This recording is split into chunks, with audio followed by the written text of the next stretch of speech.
This episode of the Blerd Mob contains explicit language. While we want everyone to enjoy the show, sometimes we may say things that are not appropriate for all ages. So, in other words, Mom, Dad, Granny, we cussing. Discretion is advised. Just here. Everybody, that box was almost halfway gone by the time we were at that theater. Yeah. Which explains that theater now serving all of the green beans and the turkey now. They're like, oh, wait, it's the repast. Good Lord. King G, Grow Site, ENT. Rock with it, rock with it, rock with it, rock with it. Let me pop my shit. Let me pop my shit. Hands up. What's up, y'all, and welcome to the Blerd Mob, your hub for all things black and nerdy. I am your host, Foop, joined by my two co-hosts, Ryan and Ralph. If you're listening to this on Spotify, Apple Podcasts, or any other streaming service, make sure you hit that follow button so you can get updates from the mob. And if you lovely blerds and nerds are watching us on YouTube, make sure to like the video, subscribe to the channel, share it with one of your friends, and turn on those bell notifications for future uploads. Today, we have some special guests joining us. We have Chris Fury and Kira, child of Mandalore Brown from Blerd's Eyeview. What's up, y'all? What's happening? What's going on, man? Nothing much. They are joining us today for a special mob review for Wakanda Forever. Wakanda Forever dropped Friday, November 11th, 2022. So before we get into it, one, Chris, I didn't know you did producing and voice work when you had put it on the application. I was like, oh, okay. Yeah. You got some other trades. I'm trying to work for myself. That's what I'm trying to do. There we go. So the hosting, the show, the producing the show, and doing some voice work, trying to get that up. So, when y'all hear this velvety smooth voice, you should hit me up on my Gmail. Because it don't come for free though. Just certain people.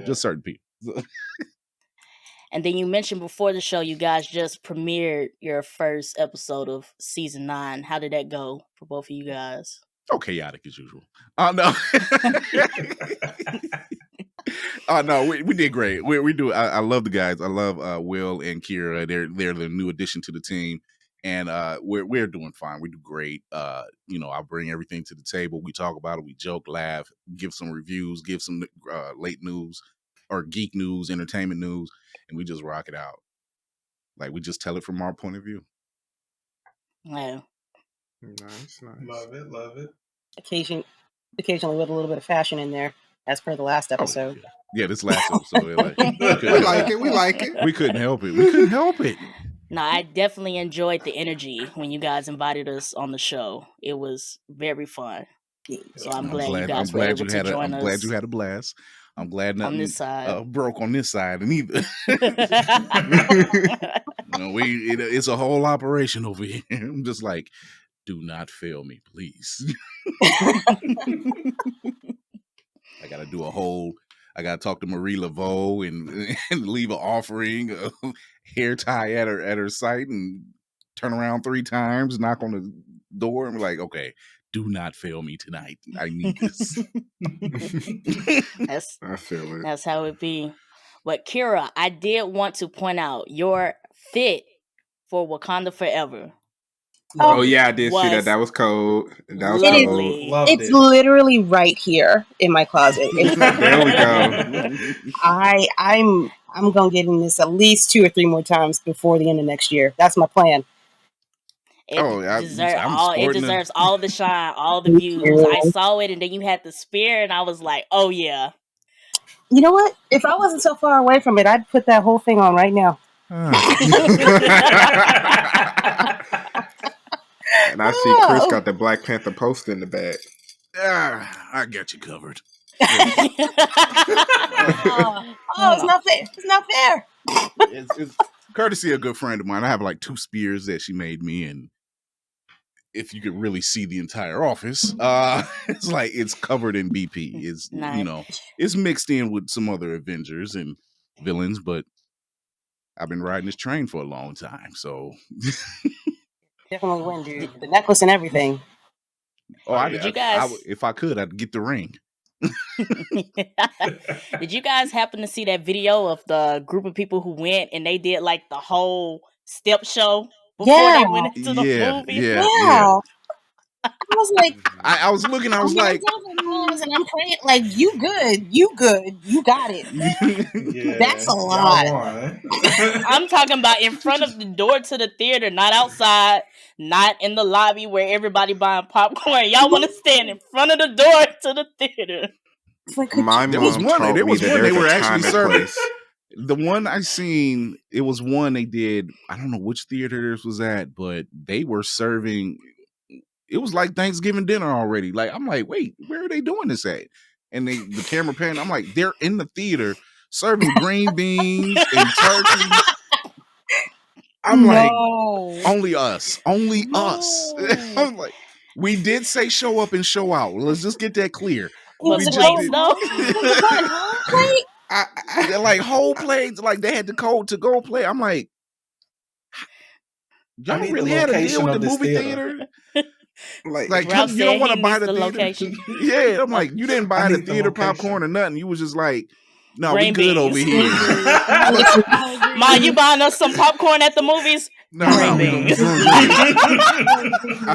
I thought I was going above and beyond sneaking snacks in. You do like Ice Cube on what was it, 21 Jump or 22 Jump Street. Oh yeah, y'all want some green beans? What the goddamn green beans? Where can a black make it some green beans? Y'all skipping on the green beans? Oh, God. It was like, and they probably wasn't even all that great the way he was acting on the green beans. Oh my goodness! You know how we get with the green beans. You're like, who made these? Nah. Yeah. Who made the green beans? that is the real fucking question. That's the real question right there. Yeah. Like if the juice ain't as green as the bean and the bean is faded, then it ain't no good. Something has gone wrong. Something not green about these green beans. Had sweet Hawaiian rolls on the plates and everything. I'm like, yo, y'all showing out. Only us. Only us. None better. Well, we got a couple hot takes for Wakanda Forever. Before we get into the hot takes, I do want to say, spoiler warning. As always, our mob reviews are spoiler filled. So if you have not seen Wakanda Forever, go ahead and press that pause button. Go watch the movie.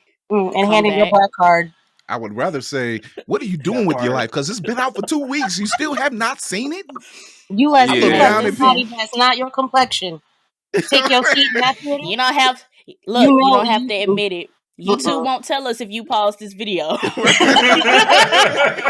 YouTube won't tell us if you pause this video or if you pause the audio. We won't know. Trust.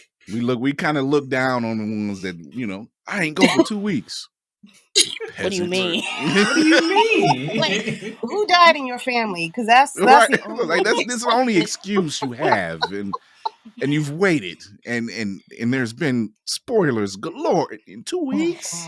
I was about to say you must have shut your phone all the way off. You must went off grid. That's on the 9th. They saying I'm going to go. I'm going to need to take a break from social media. It's a bit much. And like, no, you just not going to the movie. That's what it is. Right. I just need to take a social media break. No, you need to dodge them spoilers. Yeah, I'll Zelle you some money to go ahead and get the ticket. Come on now. I'll spot you for a minute. I can write this off as a tax break or something somehow. Writing it off to charity. This has got to go back. Go ahead. Sorry. No, I'm sorry. I was just adding on to your joke about writing it off as a tax write-off. What it is? It's tax I took everybody to go see Black Panther. You did. Oh my goodness! Tax write-off. Don't let it be a sister that's in the cubicle. Then you know what? You ain't say no. Say less. Say less. It's done. Right. You ain't seen the movie? I'm gonna go ahead and fill this out for you right here. You take that up to the front. They'll know it's from me. It's the that's that auntie. That's that auntie move. That You see this? Turn your back. Turn around. Let me grab my money.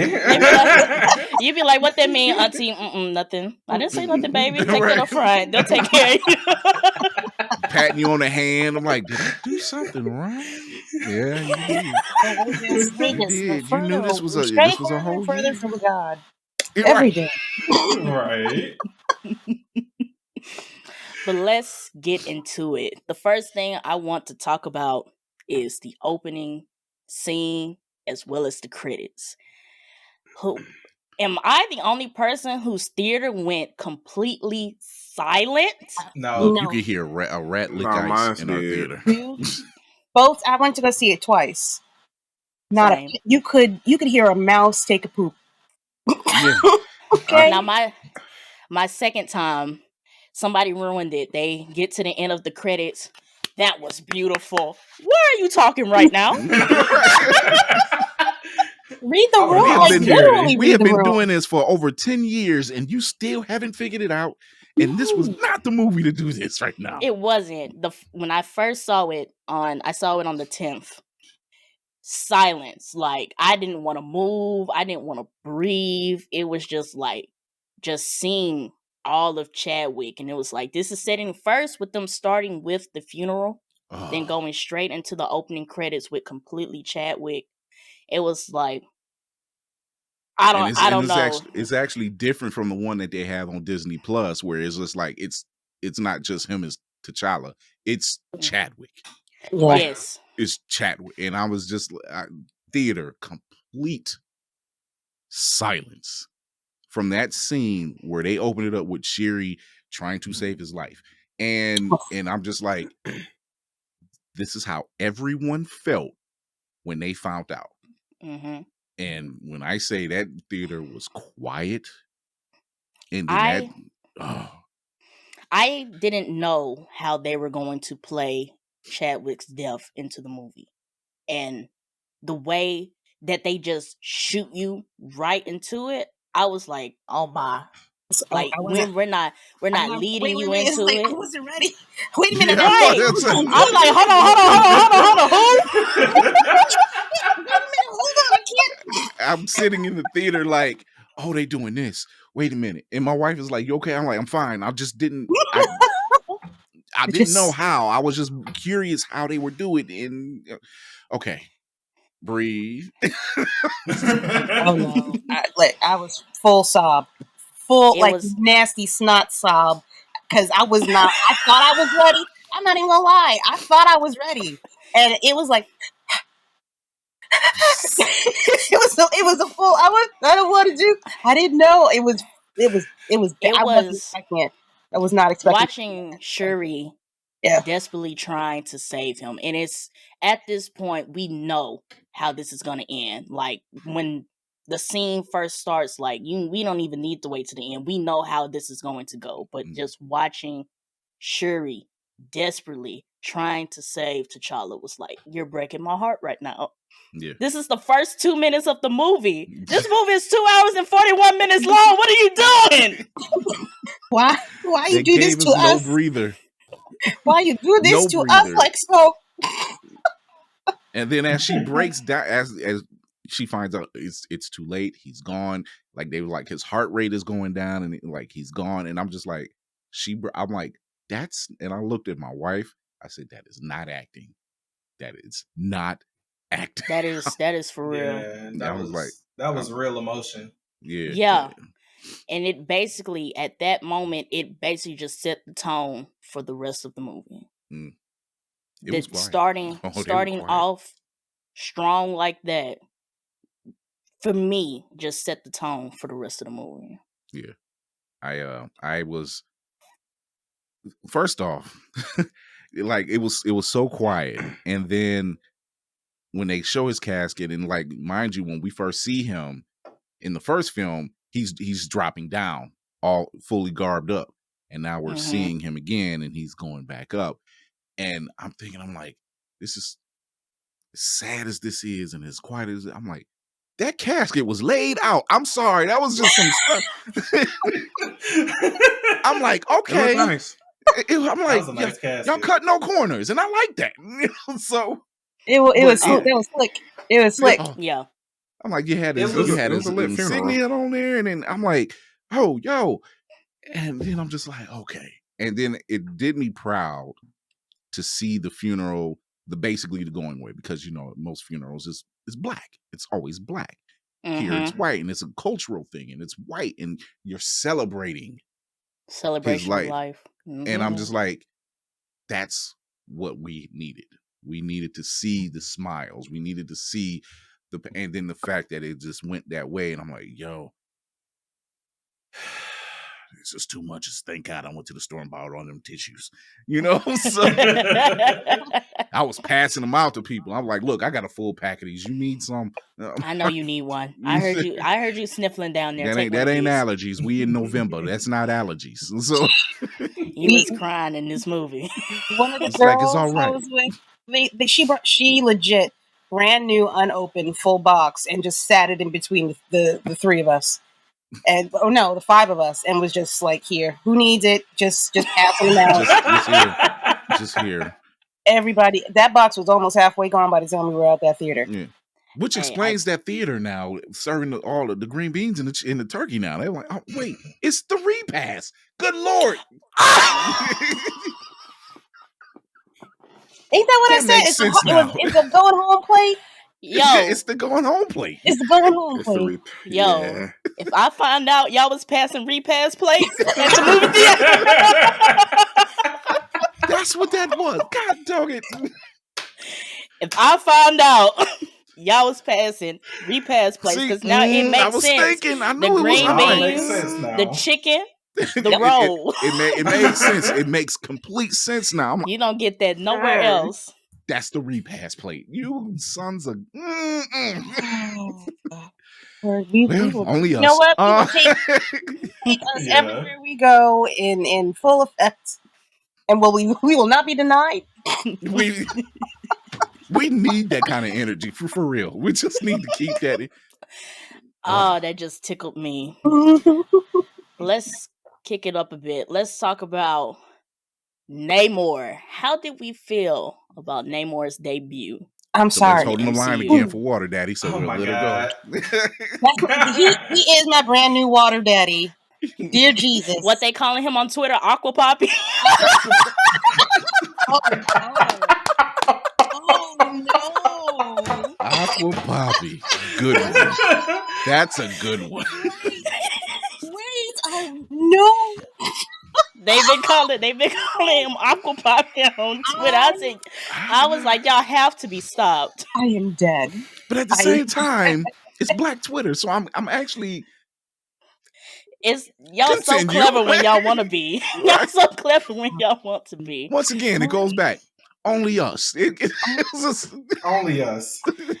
But I like Namor a lot. Namor got that shark in him. I don't know. When he touched down in Wakanda, peaceful day. Water bombs. We coming out the ocean. Listen. I'm literally looking at Aquaman like he kind of gets it. He's on the mark right now, He's making sense. He's making sense. Once again, we get a villain-esque who's making a little sense, Ryan Coogler has done a great job with these Black Panther villains for making them make sense. It's never, even in Black Panther 1, it wasn't black and white with Black Panther versus Killmonger. And in here, it's not black and white with Shuri versus Namor, because it makes sense. It's like, when you really step back and look at it, they're not doing anything wrong. Yeah. It's just that you guys raised a very good point. You guys like, respectfully disagree. Yeah. I'm sorry, Chris. Go ahead. No, what he was saying when he went to Queen Ramonda, shout out to Angela Bassett. Not because I have a massive crush, but we'll get into that later. But when he's explaining to her and to Shuri why he's doing it and what's going on, and they're just like, first off, he wanted the scientist that was behind the equipment that was finding their version of vibranium. But when he found out, it was like, when he kept saying the U.S. government, I was just like, and my militant side is awake. And I'm just like, he's hitting some notes. Pay attention. You know what time it is? We ain't come to play. he was like, Shuri tried to compromise with them. He was like, we'll take the scientists and we'll keep her in Wakanda. You don't never have to worry about the scientists. She's going to stay here. He was like, that's not going to work for me because they're just going to turn around and get another one. I can't ride with that. And I was like, you know what? You cannot knock the logic. You cannot be mad at him with that. Yeah. They can, because if we want to get into it, Riri didn't even know what they were actually using her machine for. Nope. They popped up at MIT and they was like, yeah, you've been building machines for the CIA. The CIA what? She was confused. Confuddled. That's good. But I think they did a really good job with them. The part that when he flooded the throne room and you have that one scene when everybody's like, oh my God, Queen Ramonda, and he was like, you know what? Bury your dead, mourn your losses. You queen now. I'll see y'all later. I was like, that is the most evil shit you can say to me right now. Like, my God. Okay, we don't know you ain't getting no shits, but could you, for 2 seconds? Like you just killed my mama. Like give me 5 minutes and we'll talk. He did not take the foot off the neck at all. Like his foot stayed on the neck. I'm just like, dude. But then if you go backwards, you can't be mad at him for it. They set him up when they had Shuri. Nakia came in, guns blazing, and it was just like, you know what? It's one of them situations where they just didn't really discuss anything. Understand the words that are coming out my mouth. I said it to you in English, straight, no chaser. Y'all didn't need a translator or nothing. I'm coming back to you. Specifically, we had a conversation. Not nobody else. It was me and you. And now you tested the waters. It was one of those. Yeah, it was one of those. No pun intended. No. It's gonna take this the wrong way. How'd you feel about Namor, Ron? I want to say I didn't feel like his motivations were that strong for me. Only because when he said he was going after the scientists specifically, I was like, why not just wage war, send in some spies to the FBI? Because I'm pretty sure they got those schematics on some type of system somewhere, or they're gonna have backup information on how to recreate it. I just thought it was a little weird that he was like, I'm targeting this one girl, and then he's like, I want to protect my people. So you people who expose vibranium, even though y'all ain't know it existed anywhere else, I'm basically going to go control y'all, force y'all to kill her, force y'all to do my bidding. And it was a little off for me personally.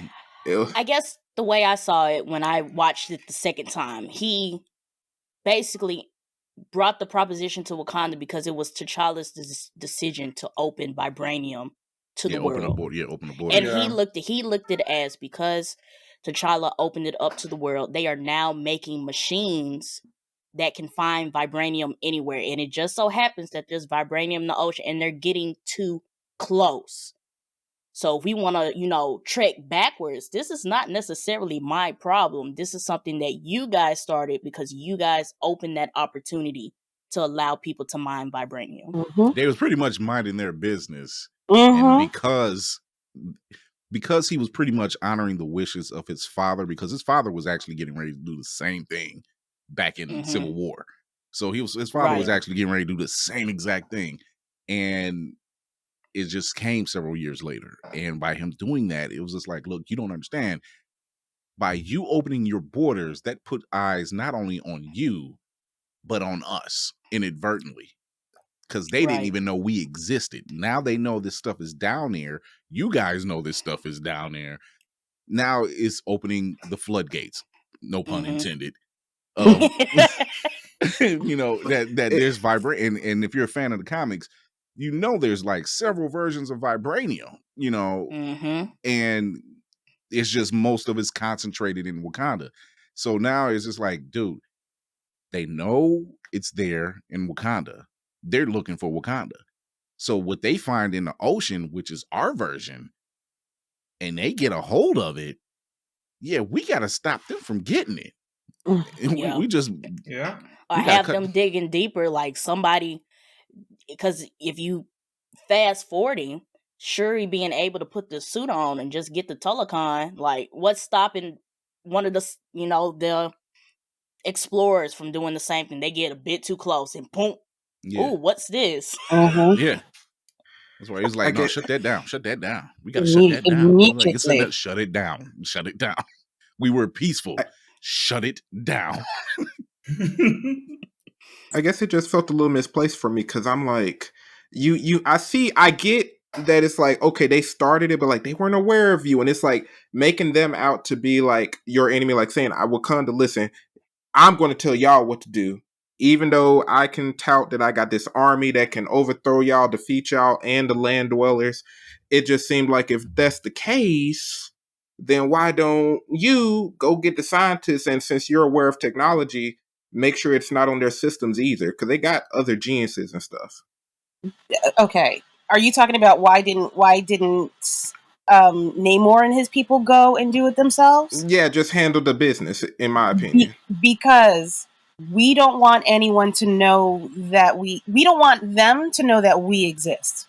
Yeah. And since you caused this problem, you go handle this. I need you to go right now and take care of that business, because we are going to get rid of your entire city and still remain unseen.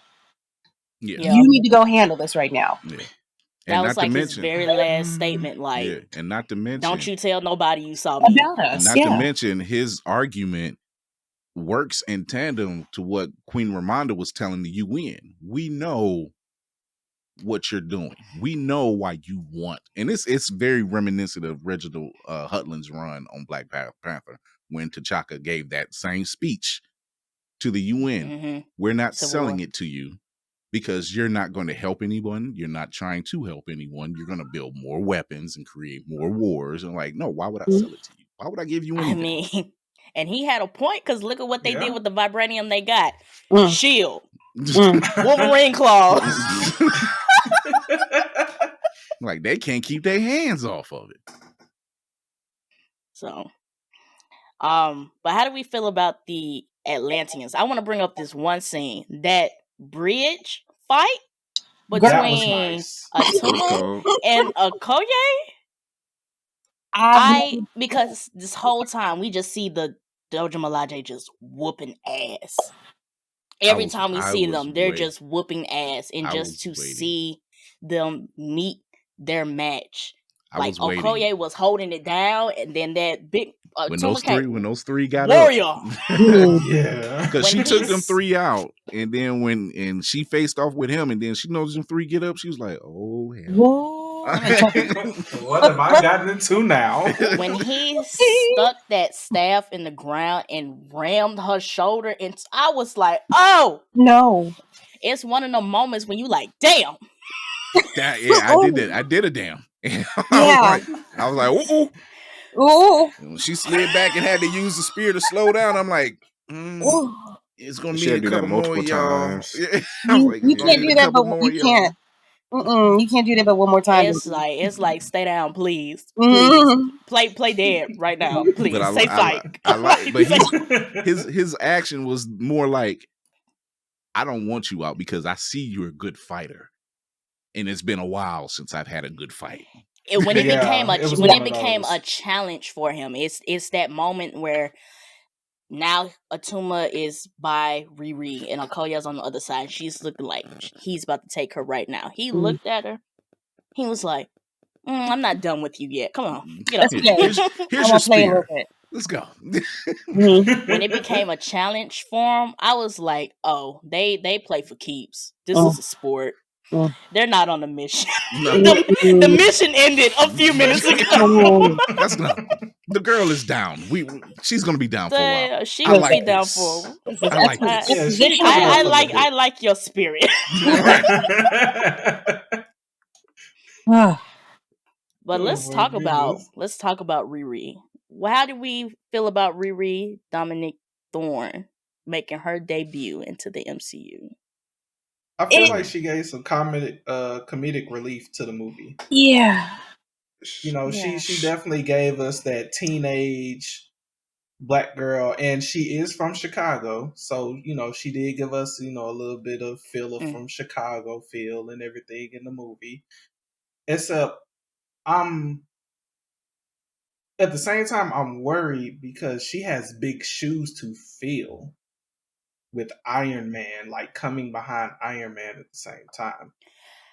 I think she would feel it very well. The thing that I like what they did about Riri is that when we first see her garage and she has her Iron Man suit, it felt very Tony Stark. Yeah.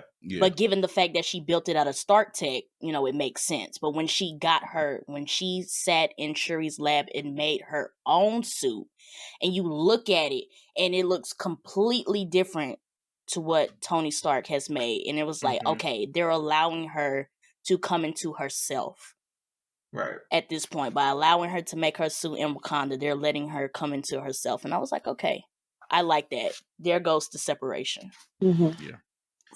For me, she felt a little overshadowed. I liked her character in terms of how she carried it, like how she acted, like she felt relatable. But I didn't get that motivation, like, oh, this is like the incoming Ironheart, like being able to see the future plans for Phase 4. I didn't get anything that made me go, I'm looking forward to see what she does next, or anything that made her stand out for me as a viewer. Because it's like I saw the Iron Man suit, but I'm like, I wish it could have went a little harder. It seemed like compared to Shuri's those blue armor suits that she made for Okoye and them, it almost felt like it was lessened. Like seeing everything else, it felt like it was less intensified for me. I could only defend that as the movie wasn't focused on Riri. I think her purpose being in the movies was just to introduce her as a character, and then maybe when we get to the Ironheart series, that's when they're really going to flesh her out as a character. So that's the only way I could defend that, is that the movie she wasn't the focus of the movie. Yeah. Right. Like she was just there as a plot point because Namor wants the scientist. Oh, who's the scientist? It's Riri. Like yeah. But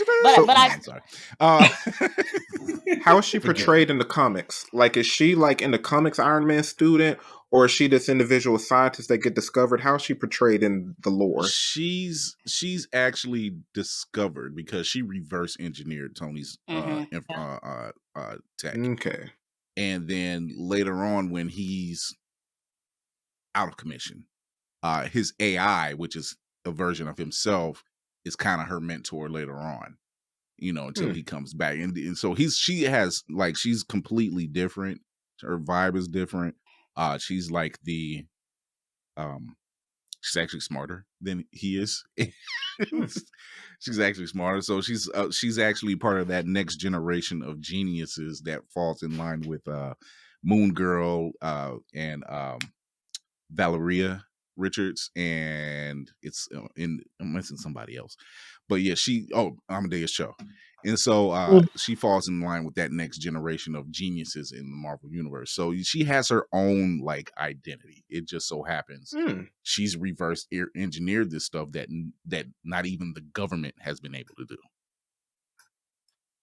I feel like they gave I liked their version of Riri in the movie more so than I like the comic book version. I like her personality more so. And I think that has to do with the fact that they aged her up too. I think that helped significantly, because trying to believe, well, I don't want to say believe. I could believe a 14-year-old could outsmart a 40, 50-year-old man. I do. It gives her. It gives her more of an edge to her character. She's not as wholesome and innocent, compared to being, from 14 going to 19. You may not have been through everything, but you're starting to push boundaries and learn about the world. Right. So I really like the fact that they aged her up. And then not to mention, she's at MIT, and I wonder if we'll ever get a crossover with her and MJ, because MJ was accepted. They've been saying that.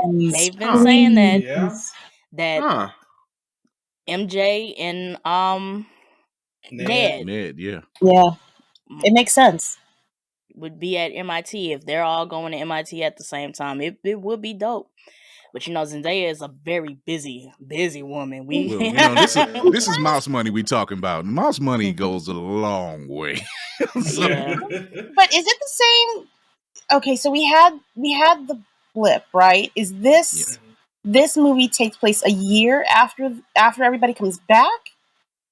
Let me so see. We had the 5-year disappearance of the blip. Yeah, is this a year after the been blip? back for a year. Then he passes. Yeah, it's about and about then a year. They hop skip another year after the funeral scene. They do another year, so this is. So it's 2 years. 7. Close it's to 7. It's 7 years. 6. Yeah. 6 or 7 years, right? Total. So are MJ and Ned a year ahead of her? Good question. That is a maybe. I'd like to think they were at least around the same time, considering how they're doing because they're not trying to focus too much on, at least not anymore, on the blip portion. Right. They're just like, okay, we're focusing on how everyone's returned and the time frame that is at, because I'm trying to think, because now I'm thinking of Wong. Oh yeah, because with Doctor Strange and Multiverse of Matt, because of what happens in She-Hulk with Wong, and what you see in No Way Home. What you see, well, not just that, but in No Way Home, when he's leaving, when he's like, don't mess with this spell, Strange, it's bad, and he's leaving out, he's actually going to the Fight Club. So so it's somewhere in that window. They'll explain it eventually. We just watching. It's like, you know what? It's just like the comics. Like, this stuff happens, and it's like, you're like, when did this exactly happen? But I wanted to touch on Kira's thing about the age jump. I also wonder if they did that because if we've been introducing a lot of like young Avengers contenders, and all of them have seemed to be a bit older. Kate Bishop, Stature. What's his name from? Or Cassie Lang. Falcon. Right. Lang. All of them seem to be a bit older. So I wonder if they're just, her age up is just contributing to the fact that everybody else has been aged up as well. I think with the exception to make them better align. Yeah, I think with the exception of Speed and Wiccan, who are practically 12-ish. Right now, if you turn around and see them again, they done aged up again. Oh, we got bored. We aged up. We got bored. We got bored. So I mean, I like that they're introducing some of them and aging them up to kind of make it make sense. It's also kind of hard to see a 14-year-old get beat the hell out of on screen. It's a little awkward. Yeah, they just like Kevin Feige was like, we cannot beat up teenagers. A little triggering, if you will. This not Jaden Smith Karate Kid. Yeah, we gotta push that up a little bit. We are the MCU. Yeah. Oh my god. Like, we just barely got away with Peter just being 16, 17-ish. So we just gotta age that up a little bit. Oh. I'm glad they aged him up in No Way Home, because the way Green Goblin tagged that ass. Oh. Yeah. Boy, but back to Wakanda Forever. It's a lot of trauma in that room there. That's a lot of trauma in Phase 4. My goodness. That power bomb, Lord. Was that the beginning of our lost cycle with Phase 4? Oh my god, it was. Phase 4, yeah. Oh my god, Phase 4 has just been a cycle of loss since the beginning. Like, even if we want to talk about Black Widow, just all of it building up to this point has just been dealing with the fact that we're losing certain characters, we're bringing in new ones, and then having to watch some of them physically leave the MCU. It's just like, why are you guys doing this to me? Speaking of that, Angela Bassett, Queen Ramonda, takes her exit out of the MCU in this movie. This is one of the scenes. Chris! I wasn't ready! I wasn't ready. That was one of. Yes, I'm not gonna lie. Kira. That was one of the. That was one of the scenes that hit the hardest. I'm not gonna lie. When you touched on that, and when Namor spoke to them and said, "Bury your people," like that. That scene did hit. I'm not gonna lie to you. I was in the theater literally like it was so emotionally chaotic because it's, oh my God, save Riri. Oh my God, what's going on with Queen Ramonda? Namor is still standing outside. Like, it was just so emotionally chaotic. And when Riri coughed up the water, I'm like, all right, it's the Queen's turn. Okay, we got one. Yeah, all right. The Queen should have went first. The Queen should have went first in my mind. I'm like, check on her. She old. Check on her. Like Riri was knocked out, and like she had to go down there and drag her because you see her struggling to get her. And back I was like, up. this was that part right there. I was like, this is the end. This is the end. I saw it, and I was like, this is her last stand. And it turns around for the Naruto fans out there. It turns around to be Shuri's Jiraiya moment, because that's when she finally decided to put on the suit.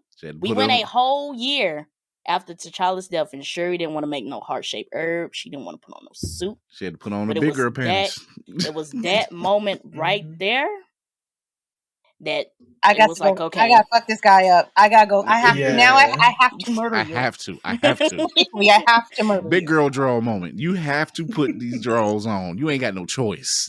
No, really. And then let's fast forward to when she does successfully make the heart-shaped herb. She, she drinks it. She goes into the ancestral plane. And sees Baby Dad? Killmonger. Now that was a nice twist. It was. I did not see that. That was a good twist. Yes. I was like, y'all finna show some CGI T'Challa, some random ancestor. They show Killmonger. I said, ooh. He do count. I was like, he do count. That was my favorite part because it complicated everything at that moment. It did. Yeah. It was like, yes, you're going to put on the her Black Panthers. Yes. He came home some real stuff. Some real stuff. Yeah. When he was like, why did you take the herb? And she was like, damn. And he was like, yeah. Let's be You out for blood. Real. You and me the same right now. But I liked it so much because he basically just, it was one, you see Shuri's internal conflict was like, do I be noble like my brother? But I was like, I really want to kill Namor right now. And it's like, you are making sense right now, but I just don't like you. You can't be right. Like, I don't want to, you, not you. I can't agree with you. It's that Luke Darth Vader moment. No. I'll never be like you. However, he is making points. I took a couple notes when I left. He was like, you want to be brutal or you want to be noble like your brother? I'm like, you ain't got to call out her brother like that. It's not cool. But he hit them points though. He made sense. He was making sense since the first movie. He made some sense. Yeah. It was my favorite part because it all ties back into the fact that this movie is centered around the grief the stages of grief that everybody is going through with T'Challa's death, and Shuri is expressing that anger part of it, and it was like for you to get down there and to see Killmonger, it's like we're coming full circle.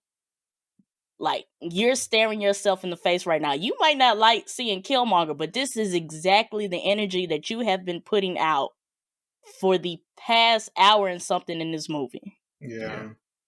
And a lot of people nonchalant with it too. Go ahead, a lot of people weren't reading her as though, and I think this says a lot about. And I think it came from a man that actually said this. I'm not trying to divide at all. I'm just saying, some of y'all don't know when to read when a woman's angry. I'm just saying, a lot of men are saying to me, I didn't read her as being angry.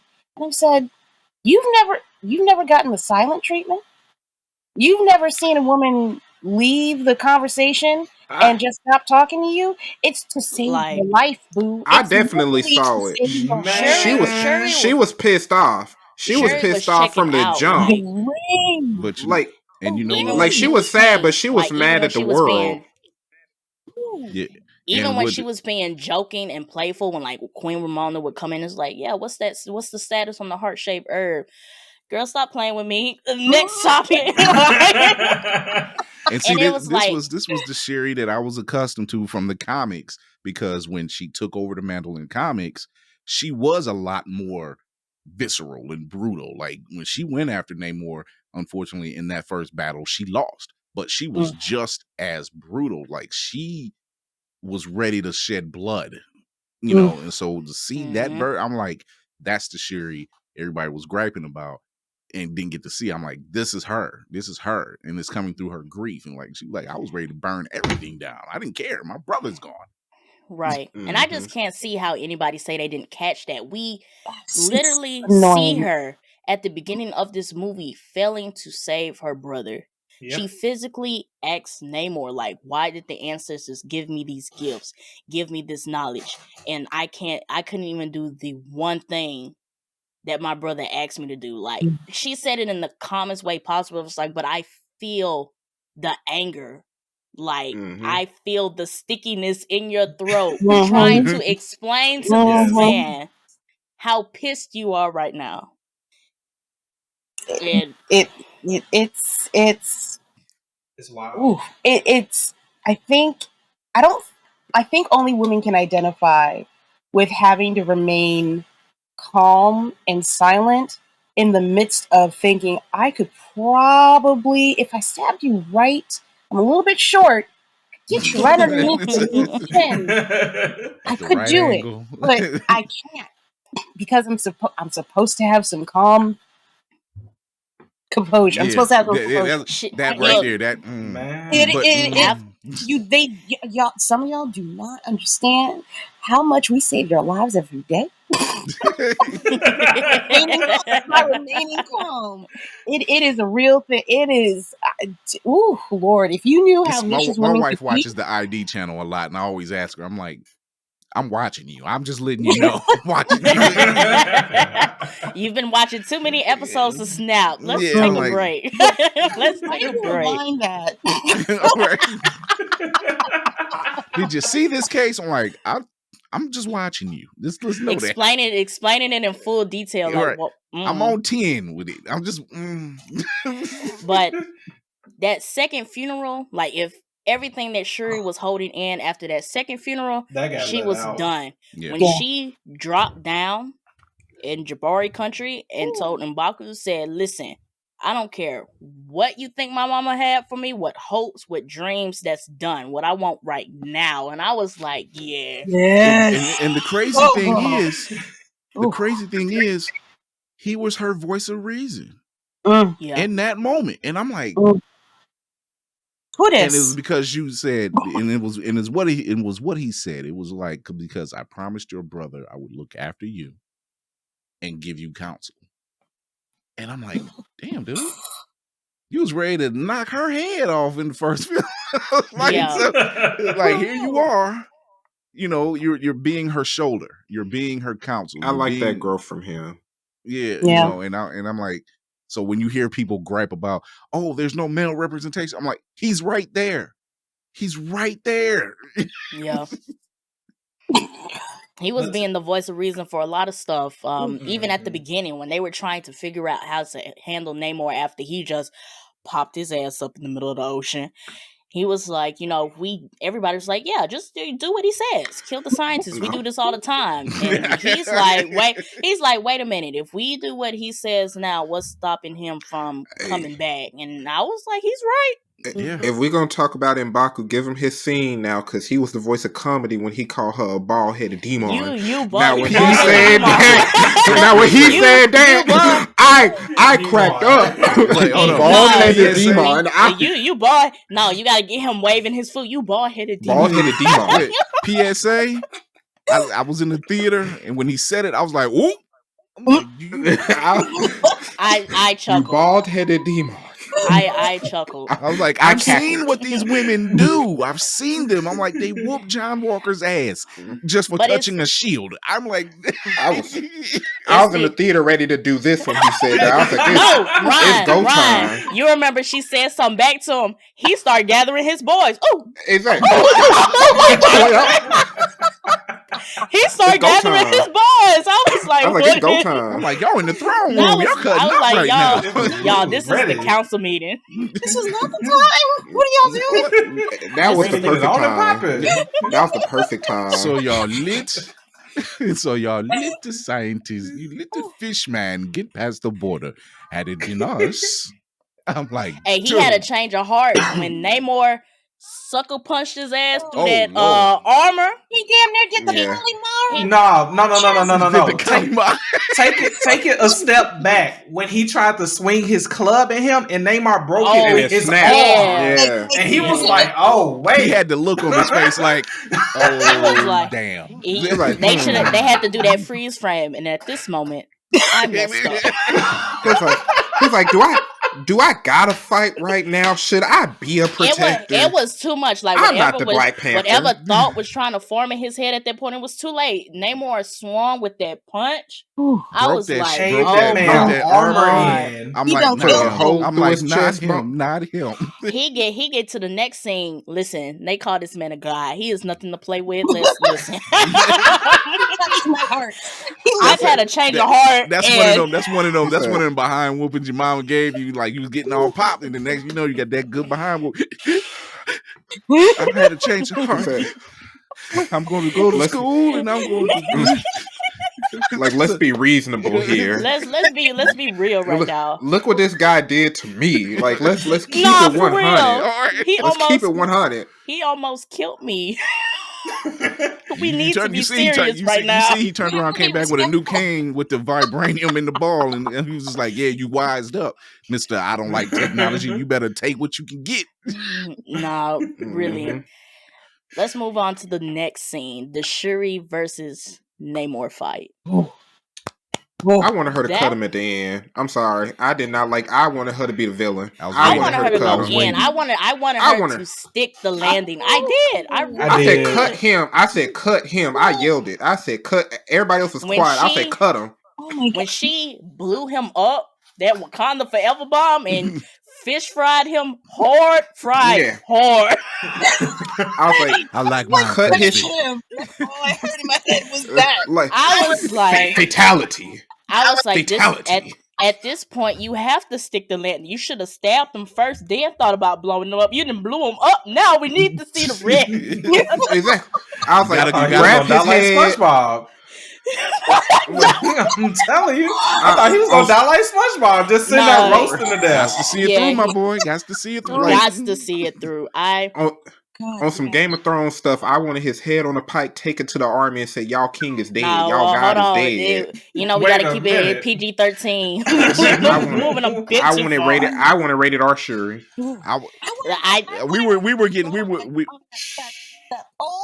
She came off. I'm like, no, y'all pull back. Yeah. What you pull back on? Show the blood. Give it to us. Exactly. Where's some madness? At least give me that. Oh, yeah, when you said that, I was actually in the theater. Cut him a little bit. Like, you didn't have to slice it. Just cut him. Take the other foot wings. Yeah, for real, though. It got real intense. When she went for his wings, I said, oh. She was like, oh, no, you staying on the ground. You staying on the ground. She's going at it. Mm-hmm. She's going at it. Like, I'm tearing you down. She was like, only a woman. She was methodically tearing him down. She was like, I want you dead. However, I'm going to make you suffer. Yeah. That's what she... Do it with the accent, suffer. I want to see you. And then they flash back to what she was telling Kim on, like, I want to see him on his knees. And I'm like, girl, he is on his You got him. back all crispy. He was one step away from mercy. And when she like, yield. He was like, I yield. I'm like, yeah, she was handing you your tail, man. Yeah. Look, it had Angela Bassett. Angela Bassett say, I don't know if you know or not, Namor, but Angela Bassett saved you. Again. The queen saved your tail. We're trying to save your life. Because I will take you out this world as I brought you in it. It was like, I will take you out. Had Angela Bassett shown up a second too late, you would have been a fish stick. I'm just saying. I'm just saying. It would have been nice. There would have been a fillets all on the beachfront, just fillets. God. I bet that beach smell like some good fried fish out there. I bet you do. I bet you do. I'm talking Penn's Fish House, Captain D. Imagine being one of the natives on the island. What is that? Like, it smells delicious. Like M'Baku on the side, like, bring out the tartar sauce. Like, it's time to eat. And this is the fish. You said this is the fish, man? Where's the hot sauce? This is good. Is this Cajun? But I definitely, I enjoyed that whole scene. I don't like she left them straight. The boat scene when you got 60,000 Atlanteans and 12 Wakandans. I was like, y'all. So y'all napping. I mean, I know y'all are good, but they might be better. They are outnumbering you. You right now.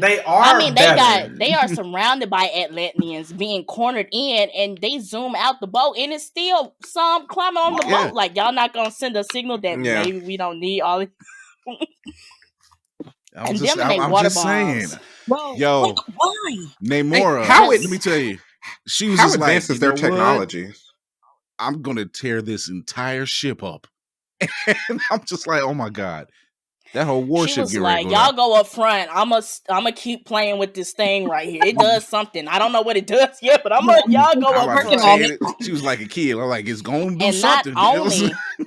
And not only does she tears it open, they come back with these big whales with all of these water bombs. Yeah. And I was just like, look, they're taking it. It's a wrap. It's a wrap. Wakanda, I ride with you till the day I die, but I know I'm like, it was not looking good for the home team. It was not hard. I'll still move there. I mean, I'll still move there. I'm just like, look, you listen to M'Baku, just listen to him. I'll stay here out and burn them Zala for a little while until y'all figure it out. But I'd love to live there. Don't get me wrong. I'm like, look, we ain't got to worry about none of the extra stuff. But yeah, they was like, yeah, you only got the first wave. That was just the first wave. They weren't even warmed up yet. No. At all. No. They didn't even send their best fighters. No. These the front line. Right. Atuma was just there just because. He was just like, I want to fight. I don't care what's going on. He's just like that one cat. He's that one cat you see at the Waffle House. He was like, I just know it's going to break off right after the club. I'm just here to watch it. I want to be in the midst of it. You know, is that right? Atuma was just chilling until Okoye showed up with her Midnight Angel outfit. He was chilling. He was like, nothing to see. Yeah, when he seen him, I know she thought those outfits were ugly, but they were fire. Shit, they're like the Predator. They're like the Sapphire Predator. It's very comic accurate. Very comic accurate. Yes. I like the color. Like it? They put it. I don't like it. Kira's giving Okoye energy, and that's fine. That's fine. It's fair. It did. It gave me Predator vibes. It gave me Predator alien vibes. I could see it from a certain angle. It's like, if you look at it this way, I like it, but if I look at it this way, I like everything but the back of the head. Like, I don't like the Predator thing. I'm not gonna be with it. I can't ride with it. Everything else except that. If they put in like a ponytail, would that have hit harder for you? No, homie. No, what's the point? Wait a minute, hold on. Okay, I have a real thing I want to point out.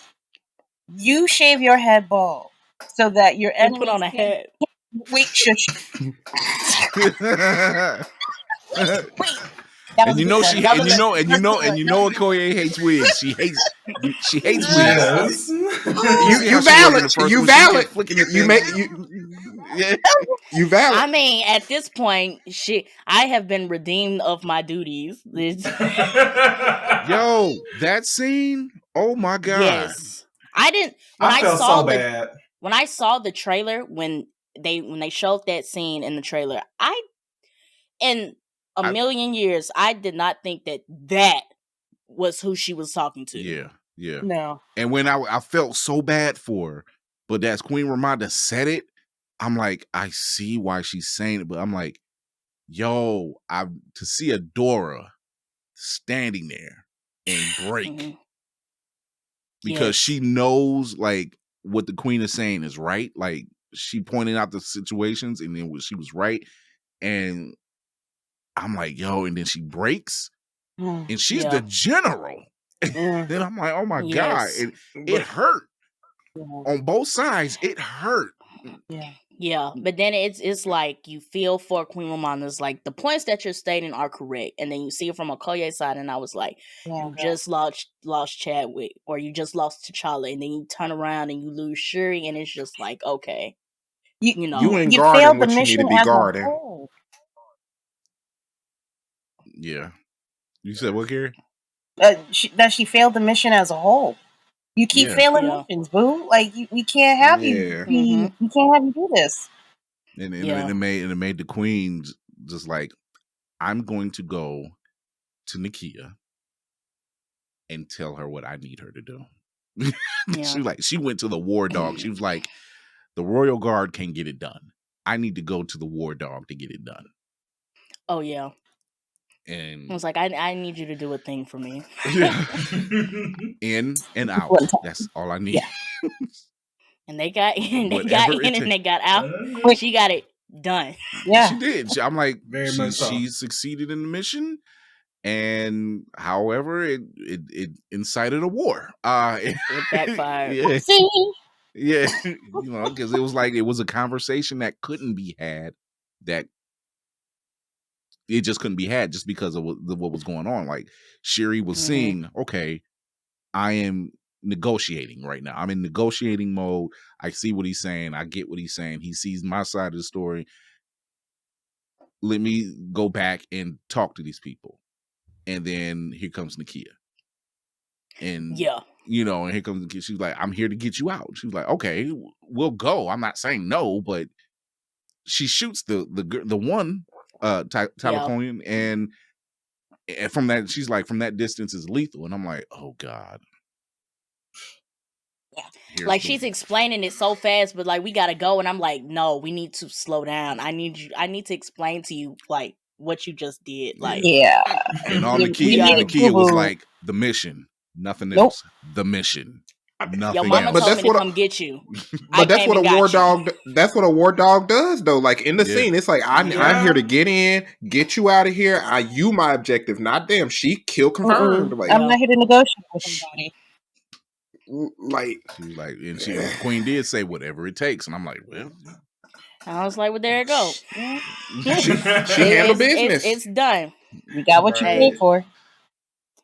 But I do want to talk about the mid-credit scene. So we get to the end. Shuri has her moment. She finally does the ritual. And then we get to the end credit scene. And I'm assuming this is happening around the same time where Nakia brings out Prince T'Challa, son of King T'Challa. Cute kid, by the way. Just a cute kid. Yeah. He's a cute How do we feel about that? Like, I guess, how do we foresee this? I didn't playing out. I didn't see this coming. It was nothing that, you know, being a fan of the genre and of the mythos of Black Panther, did not see this coming. And people were like, "Oh, they're making him out." I've heard the argument. Oh, he's having a black man having kids out of wedlock. I'm like, have you seen Game of Thrones? Like, that's all they did, like have kids out of wedlock. So we're not using that argument. But I did not see them using that as a way to have T'Challa live on. You know, and it's a nice touch. I said in the theater, I'm like, there's your recast. Let's move on. You know, so I was okay with it. I thought it was a nice touch. Not everything has to be exactly like the comics because you're expecting it. That takes away from the whole vibe, because Nakia in the comics is a villain. So, although I would have loved to see Madam Slay at this point, but I would have loved to see a Madam Slay. But I was fine with it. I was completely fine with it. It was a way to kind of heal and move on, and it was they did not drop, in my opinion, they did not drop the ball in showing respect and paying honor and homage to Chadwick at all. And this was a nice way to say, all right, here we are, and I'm not worried about seeing him and Storm at this point together. It doesn't matter. Let's move on with this story. Now, will they do a time jump? I don't know. I don't want to see a time jump right now. I want to see the Shuri continue on with her reign until it's time to pass it down. What were you about to say, Ralph? I would love to see Storm come back to Wakanda. I would. I really would. I think if they do it now, or at least, would be... I mean, it's me. If they did it now, it would be a much later time, and Prince T'Challa's older, and it's that T'Challa. Mm-hmm. That's pretty much what I'm expecting. I'm expecting us probably not to see much of him. You know, we'll probably get like little glimpses of him growing up, you know, getting older, learning more about his father and things like that. But I don't think we're going to see much of him actually becoming Black Panther as we did in the comics until, you know, much further down the line. Yeah. And a key thing that I noticed while watching the movie was Queen Ramonda said her family is gone. She said she never said her family is dead. So that also hinted back on she knew about Prince T'Challa the entire time itself. Yeah. That was like a little key thing. I was like, Of course, the mama gonna know. The mama gonna know. Yeah. Like it was like one of those things. Like, it made sense. You know, like it was one of those little tidbits. And she actually, when she came to visit Nakia, she was there. Yeah, he was walking with her. Yeah. So like he knew her. I'm like, this is beautiful that y'all. Coogler, fantastic job. Let's just say that. I love it. and the fact that he had to do it at such a rush time, rest in peace, Chadwick Boseman. But the fact that he had to do it in the amount of time that he did it to get the story like back in line to where it was a good story, regardless of, you know, everything that happened. I loved it. I want to go see this again. I'm trying to pick a date. So I commend everybody for finishing this out because I can only imagine the conversations. Like, this had to be like, we all have to do this or we're not going to do this. Right. What I loved about it is when you hear the cast talking, that's the conversation that was had, and they're just like, they all were in agreement, like, no, we need to. He would want us to, we need to, and it needs to be done. Mm-hmm. How'd you feel about it, Ron? It was pretty cool. It made me wonder what they're going to do for the future, and kind of like Chris said, it didn't have to be a big moment. It was, here we are, this is a sign of moving forward, and that's kind of how I took it. Like, I'm usually expecting like something big and dramatic, like a big cliffhanger from Marvel, but it was like, hey, we here. You know what I'm saying? The story goes on, the lineage is here, and we continue. It's phase 4. Yeah. It's phase 4. Like, if you have not paid attention to phase 4 is literally like, you're coming back from the war, you trying to get your life back together type of thing. It's like, this is what this is. Do y'all think he's going to do another movie? Coogler. Do you think he actually is going to do another Black Panther movie? Feige wants him to. Coogler will probably. I say he will. To kind of. I'm interested to see what they do for it, though. Like, given where we are now, and I mean, even just looking at Phase 4 and what's coming up, I'm interested to see if they do announce a Black Panther 3. Like, how are we going to push Wakanda forward from where we are at the end of this movie? It's going to push his paycheck forward. I know that because they just this movie just put Disney over at $3 billion for the year. So I'm pretty. And Feige had already said it. He's like, I want him back for another film, and I heard they want him for in the spinoffs too. I think they said they wanted him for Secret Wars, either the Kang Dynasty or Secret Wars. They want him for one of those. I heard that. Don't give me hope.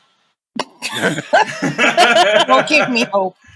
Oh Lord! Like, we in for a ride. If this is the case, we are in for a ride. Like, but the reason, and I saw it, and then I saw the tweet circulating it, is that with Secret Wars, with it being Doctor Doom, and they were just like looking at the past characters that Coogler has written. They was like, they could see him writing Doctor Doom.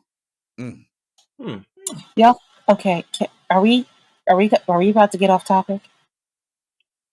Because I have so. Oh my god! She said I can drop my theories. Whoa! Oh my god! Because I got Doom sitting in the back right now, and it's just kind of like. How did you feel about the the mid credit scene, Kira? Again, tears. It was. I don't want to say that I knew, but based on the way that the previous movie ended with their love story, I'm like, okay, there has to be a baby. There's going to be a baby. And then he passed away. So in the back of my mind, I was like, there has to be a kid. It just felt, it made sense for there to be a baby in some way, shape, or form there. When I was in the moment, I was like, oh shit, yeah, that's right. They are, okay, this makes complete sense. It absolutely makes sense. This is the right way to bring everything together. This is the way to appease everybody. And oh God, the whole recast T'Challa thing, I really wish people just had learned patience, because this makes the most sense, and it's the most respectful to T'Challa, the character, and it's the most respectful to Chadwick, the person. It doesn't have to be about burying or making into this really weird, you're trying to kill the black image of a black man thing. Like that has nothing to do with what they were trying to do with this film. Yeah. It was so out of touch in my head. It wasn't appropriate to put that kind of pressure. If they took the time to think about what they were doing and what they were asking, it was not the appropriate time to place that amount of pressure on, pardon me, F Disney. It was not the time to put it on Coogler, Feige, Nate Moore, Letitia, everybody on that film. It wasn't fair. It wasn't fair.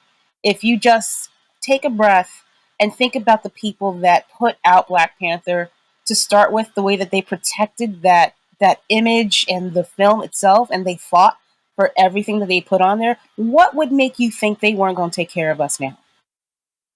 It made no sense. It made no sense. That's my that on that mid-credit scene, though.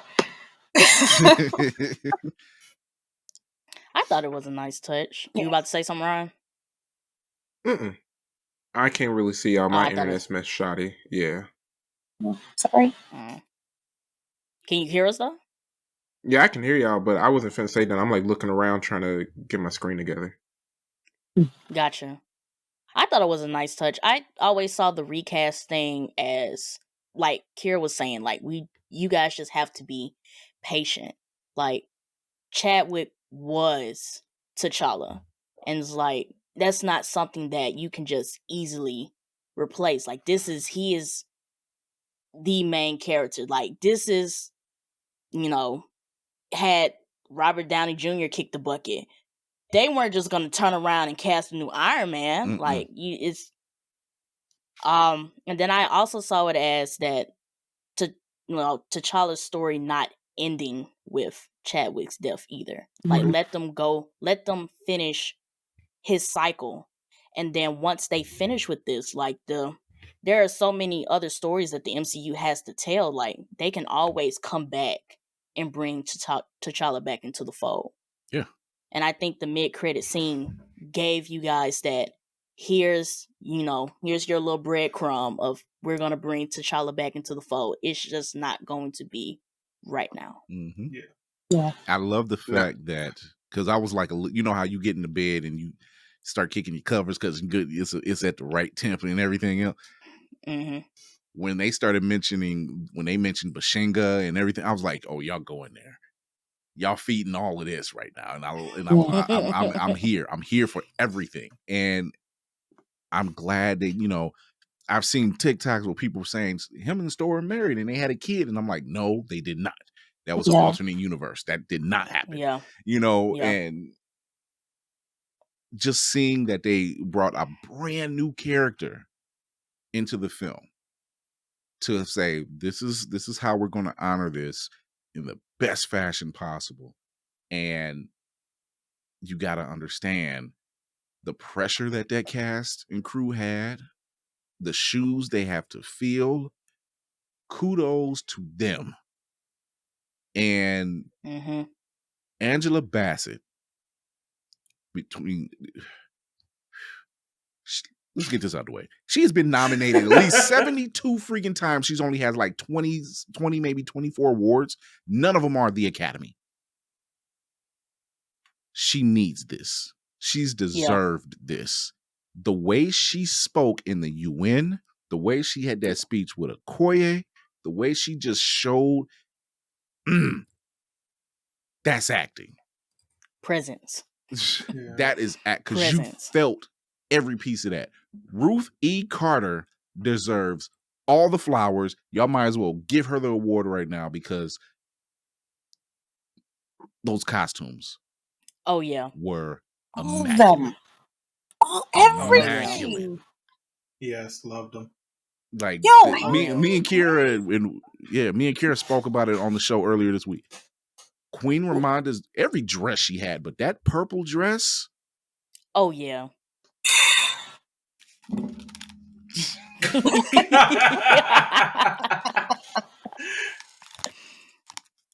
of them situations where is there anything this woman can't wear and make it look great? And then here it is, you got this fantastic costume designer, and it's just like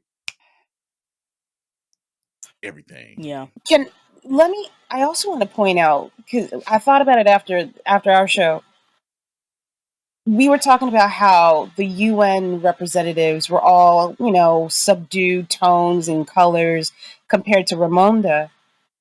But how do you take gray and make that pop? Because those Dora walked in plain ass gray. Presence. And it popped more than anybody else in that room. How you do it? Presence. Magic. It's magic. I'm like, what is going on? I'm like, business. I was enthralled. Business. I couldn't be a person in the UN and just be like, they're gorgeous. They are killing the room right now. You know what? I want nothing done with the vibranium. Leave my country out of it. We don't need it. We don't need it. We do not need that kind of action. We don't need it.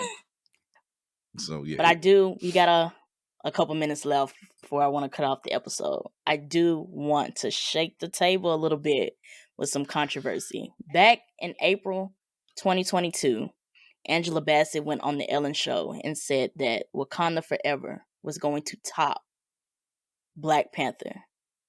Now that we've all seen the movie, do we think she was right?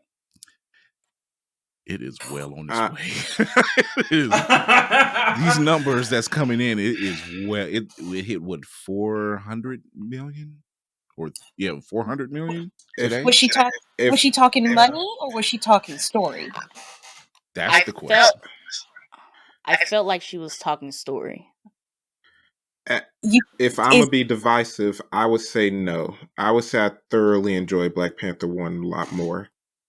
And I understand the themes were different, but Black Panther 1 is like literally one of my favorite MCU origin stories, next to Iron Man and Shang-Chi now. If I can be divisive. Shang-Chi? Okay. I enjoyed Shang-Chi. I enjoyed it. Okay. That's fine. That's tough. It is, because there were some powerful performances in this film. There really were. There were some powerful presences and performances in this film, and I think just the gravity of this movie alone edges it over the first one, because as we know, and as everything that happened with Chadwick, they had to again rewrite the entire movie, or at least change up things at a moment's notice. It wasn't like it was planned. It was very much last minute. Like who really can do that in such short amount of time and still deliver the movie and get pretty good reviews out of it? Like, I'm pretty sure a good 90 to 95% of the people that watch this movie enjoyed this movie to the fullest. You got Chadwick Boseman, moment of silence at the beginning. You got a lot of him at the beginning. Even though they did, I remember them telling us that they weren't going to show much of him passing in the movie, except they, gave their flowers to him in a sense. And, just kind of moved the story on and showed everybody grieving on. Like, them being able to do that in this movie and still tell a great story with what they did, I think that's what edged it over Black Panther. Fair. I can't decide. I feel like both. I feel like both of them are great, and I just can't put one over the other. Like, if we just wanted to traverse from Black Panther to Wakanda Forever, we get to see 4 ideologies of Black Panther. We get to see 2 like great villains. Like, as we said before, it's like the points make sense. It's just we have a difference of opinion. But just being, I think overall, for me, just being able to see how people see the Black Panther throughout these 2 movies. It was like when we get to see T'Chaka, when we get to see, like how Killmonger was saying, T'Challa's noble. I'm handling business. And then you have Shuri that was like, okay, I can be noble, but I'm going to handle my business. Yeah. Like, I've been thinking about this question for like days, and it's like I cannot put one over the other. And It's like been Ryan hard said, for it's 2 me. different themes. Yeah, that too. Yeah, it's not the same movie. You can't. It's not really. I'm in the same boat as you, Foop. Like I've been trying to figure out what kind of rating I want to give it. I know it's going to be above a 7, obviously, but I have not been able to figure out what kind of rating I want to give it. This movie stands alone. Like, if you threw away all of the MCU and put this movie out by itself, it would stand alone. You don't need you don't need any backstory. It's a different feeling. It's a completely separate outcome from the end of the first Black Panther. It's I couldn't put those 2 movies up against each other. They're too different. They're too different. Yeah, most definitely. Ooh. Did you have anything else, Ron? I know you gave your short little spiel of no, but Yeah. No, I was just saying, like, for me, like, understanding the different themes, if I'm going strictly off of our criteria sheet, like entertainment value, there have been times where have watched a grief-filled, painful movie, and I have enjoyed it more, but if it was just these 2, like, literally just these 2, Black Panther, what really threw it over the edge for me was the novelty and how I felt impacted by the movie, seeing everybody come out for the first time and celebrate, like, this Black hero and stuff, like, at my college, everybody came out with the dashikis, like, that experience. I haven't gotten that experience from any other movie. I've never went to a movie theater and got any experience that felt that impactful. And then I personally felt like I affiliated, like I felt it was relatable. That's why Black Panther is, like, I'll have to say it is better than Wakanda Forever for me personally. I'm not gonna say if it's a better movie. For me though, I enjoyed it more. No, and that definitely makes sense too, because the way we showed out for Black Panther, I got my other dress in my closet right now. Let me show. I could take that out right now too. It was I got like driving down the street. Every side store has dashikis up in the window. Yeah. Like, where did y'all get these from? Like, I still got a video of me, Food, wrestling, and we had our friends like doing the Wakanda stuff outside in a movie theater parking lot. Like, it was an experience. Yes. I do remember that. It was an experience. Where I work at in my old department, when I said, because people knew, because I had been there for quite a while, and they knew my affiliation to Black Panther and everything. When I say for about 2 years, they were just saluting me that way, and then COVID was hitting on top of that, and they were. I'm like, go back to the salute. Let's go. Right. Go back to the salute. You can't lose. And where is your uniform? Right. But it does. It's really hard to measure the two because they are two different beasts. And yes. I think the only thing that throws me, and it's a great soundtrack, but K-Dot spoiled us. I'm sorry. K-Dot. Yeah, he did. That is true. That's soundtrack of the decade Rihanna right out of there. retirement, but K-Dot spoiled us. So it was like a double-edged sword a little bit. So yeah. Definitely two different vibes. Like, after I saw the movie, I saw people on Twitter saying Wakanda Forever is better than Black Panther and this, and I was like, and I'm looking at it in retrospect, like, why are we even comparing these two movies? I'm just glad we got two of them. Right. Like, this is not, we can go argue if Multiverse of Madness was better than the Eternals. Like, y'all can let's save that conversation for those MCU movies. Yeah, please do not divide us. We don't need that, Red. We don't do that here. We don't do that. I will not have it. Right. we need this. Like, let's just stay within the moment, because and you're right, Ryan. It is a moment. I in my entire life of going to films and stuff like that, never have I seen. I've seen people get dressed up like the Matrix or even Star Wars or even Harry Potter, but this was a totally different vibe. Like, you felt, you seeing total strangers.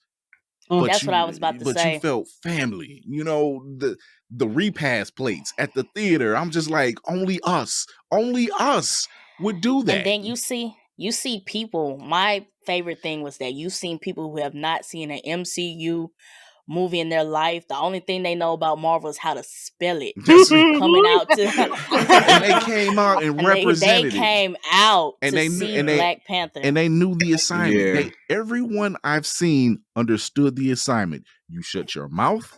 You wait. You do not applaud throughout this film. You listen. Like I said, that beginning, they were so quiet. I'm like, you would think nothing was going on. And so, the theater empty. Room full of bodies. And I had to look. I had sat up in my chair and I'm looking. I'm like, this theater is packed, but there ain't a word. It ain't a sound. Ain't nobody got no crying baby in here. Ain't nobody asking no questions. Right. Everybody got their popcorn on time, drinks on time. Right. I seen one older couple. They were an older couple, and I'm like, y'all just didn't know what was going on. But I'm gonna let y'all go because y'all the elders. Y'all just didn't know. Y'all didn't know. Somebody escort them up. They didn't know what was going on. They couldn't find the seat. They were like 15 minutes in. They were trying to find the seat, and I'm like, y'all old. I'm gonna let that go. Y'all down there help them out, please, so we can watch this in peace. But that was pretty much all I had. Does anybody have any final thoughts on Wakanda Forever before we check out? Fantastic job by Ryan Coogler and the cast and crew on doing something so profound and amazing with the limited time and resources that they had, considering the resources was Chadwick, and having to turn this around in such a way that you honored it gracefully. And if the Oscars do not recognize Angela for this, we ride at dawn. We ride at dawn. We ride at dawn. We will bring the fishman to the borders. And we would kill him. Does he deserve a nod too? Like, does he deserved to not. Shout out to not Yeah. Huerta. Ooh. Putting it, that's a whole nother discussion, but shout out to him because they have darker skinned Chicanos and Latinos in that space, and to be leads on top of that, like the representation, chef's kiss. Chef's kiss. I would say Phase 4 had. I was going to say right quick, Ron, that Phase 4 has done a really good job as putting POCs as main characters. If you just look at Ms. Marvel, look at what they did with Shang-Chi. It's like this whole phase has been breaking the mold from the past 3 phases of MCU that we've seen. And they've done it. They have done it very well from start to finish. And I have to give them that. Yeah. Yeah, like this is what real inclusion and diversity looks like. Like if I didn't want to make it political, this is how you bring in people from different cultures and different ethnicities and truly make them a character and not just focus on their ethnicity. Like that's a part of them, but they are well written, well executed. This is how you make it look. This is what it looks like. And I feel like they very much executed on Namor, Shang-Chi and all of them too. Shang-Chi, I can't pronounce it. Mm-hmm. You got we it. gonna work on it. You got until. I've been saying Shang. I was like, is Shang the correct way? Yeah, Shang-Chi. But that's what inclusion looks like, and and they did it. They very much executed it. I don't feel like they dropped the ball on any of the POCs that they showed us in Phase 4. At all. Only gripe I would have is they gave us a lot of puzzle pieces. Except with this last final puzzle piece, I felt like this was worth it. I very much felt like this was worth it. Like just having Black Panther at the end of Phase 4, it felt good. So I'm fine with this. But they better come for Phase 5. Oh, leave it to Feige. They better come. Yeah. Patience is definitely the key at this point. Yeah, at this point. Yeah. But let's go ahead and wrap this up. One, I want to thank all of you guys, Ron, Ralph, Chris, Kira, for being here today on the Blerd Mob podcast while we discuss Wakanda Forever. Chris, Kira, let everybody know where they can find you guys at. Ladies first. Go ahead, Kira. Oh God, no. I'm terrible at this.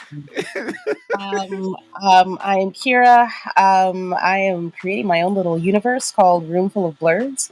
You can find me on Instagram as Roomful of Blerds. You can find me on the hopefully still around Twitter as on Roomful of Blerds.